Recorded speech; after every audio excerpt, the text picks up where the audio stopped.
For decades, allocators could rely on a simple premise: buy government debt, hold it to maturity, and collect a predictable return. Now, in the third quarter of 2026, that passive capital allocation strategy is facing a structural breaking point. This chart tracks the U.S. 10-year Treasury yield. We are looking at an impaired curve, where the 10-year yield recently reached a 20-month high of 4.74. These persistent cost pressures have forced the Federal Reserve to delay expected rate cuts, keeping borrowing costs high to suppress inflation, which in turn suppresses broad GDP expansion.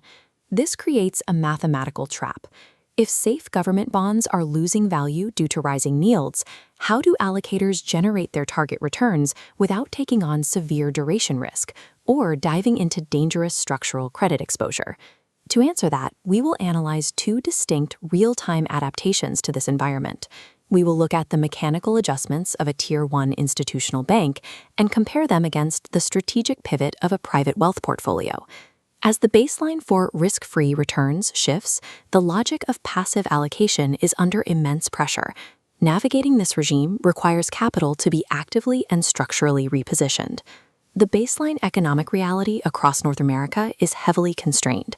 U.S. GDP growth is moderating at roughly 2.1%, while Canadian GDP is restricted to just 1.0% amid tariff implementations and regional housing weakness. This volumetric bar chart illustrates the immense scale of the bond market. Over $800 billion in debt trades daily. Compare that overwhelming volume to the U.S. Treasury's recent $4 billion buyback. It is a microscopic drop in a massive ocean. The Treasury faces a strict mechanical limitation here.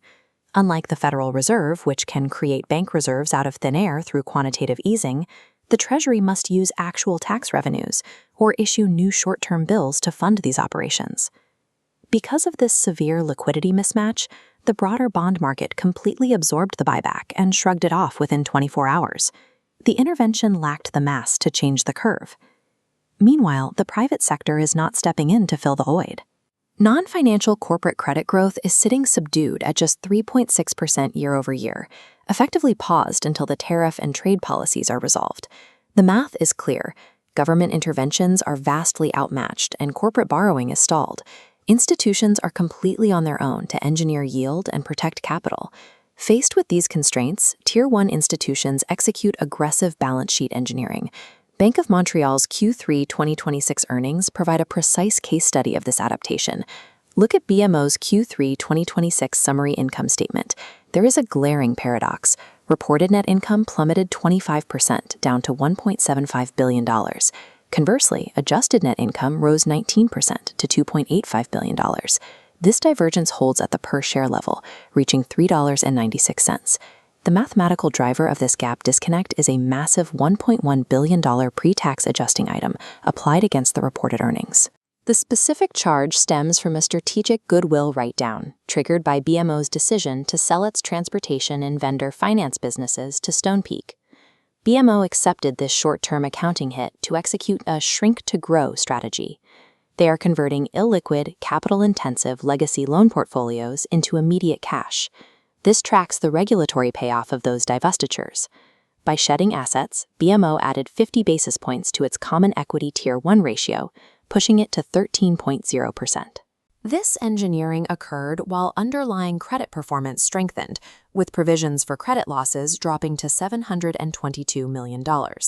By shedding capital-heavy business units and reallocating liquidity to core markets, BMO mathematically elevated its adjusted return on equity to 14.0%.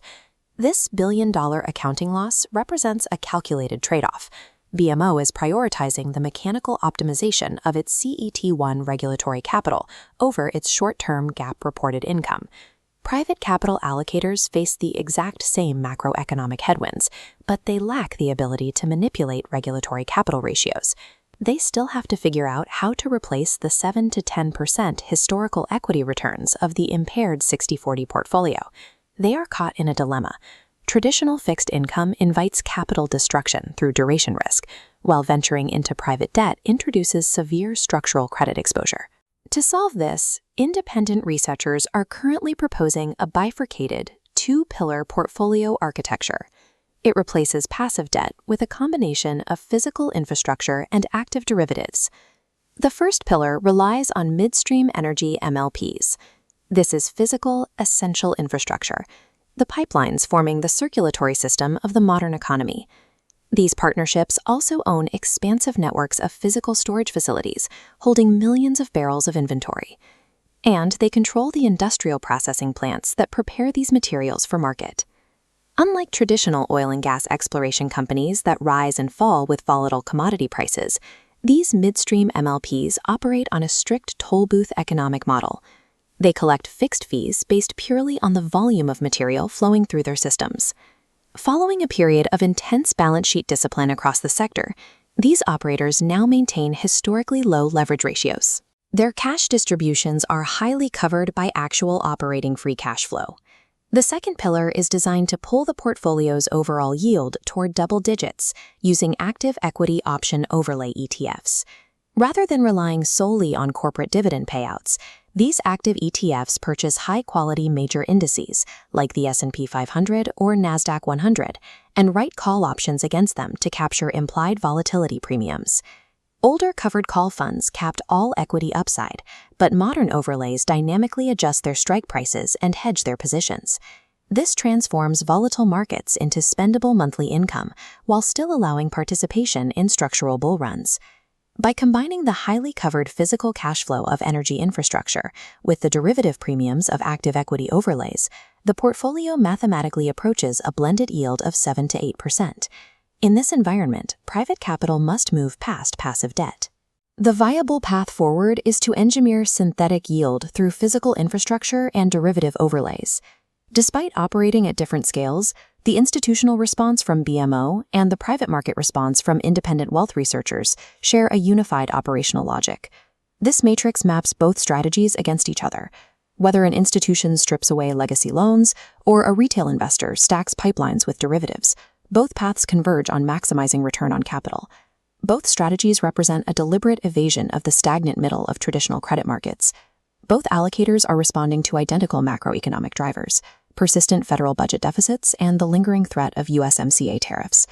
As long as government borrowing and trade instability continue to put pressure on the long end of the yield curve, passive buy-and-hold debt strategies will remain structurally broken. In the Q3 2026 paradigm, yield is no longer given. The path to targeted returns is through active structural optimization, whether that means shrinking a multi-billion-dollar bank balance sheet to boost regulatory ratios, or building synthetic yield out of physical infrastructure and options contracts.